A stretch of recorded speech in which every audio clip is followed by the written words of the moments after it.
এই যে মূলো শাক তুলবো এখন। আর এই যে পালং শাক, এই যে সিম গাছে ফুল চলে এসছে। এই যে 3টে সিম গাছ লাগিয়েছি খাওয়ার জন্য।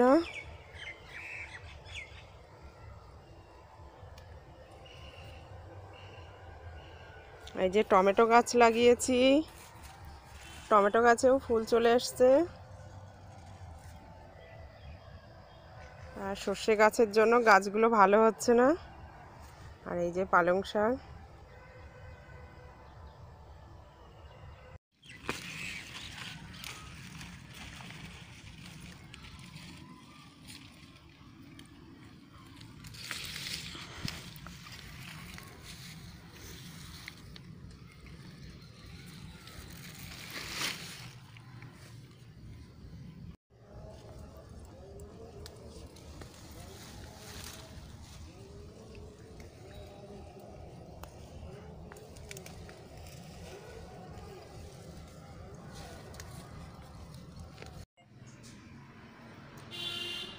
যে মূলো শাক তুলে নিয়ে এসে কুচিয়ে রেখেছি, ভাজা করব।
খাওয়া দাওয়া রান্না বান্না সব কমপ্লিট, গুছিয়ে নিয়েছি। মাকে আবার আজকে দিয়ে আসতে হবে, কি করব, শুধু ও বাড়ি আর এ বাড়ি শুধু যাওয়া আসা করছি। তাহলে যাই। আর আমার ভিডিওটা এখানেই শেষ করছি। এই যে মা গোছানো হয়ে গেছে, ভিডিওটা এখানেই শেষ করছি। আবার নেক্সট ভিডিওতে দেখা হবে। ততদিনে সুস্থ থাকবেন, ভালো থাকবেন। টাটা। মা টাটা দিয়ে দাও।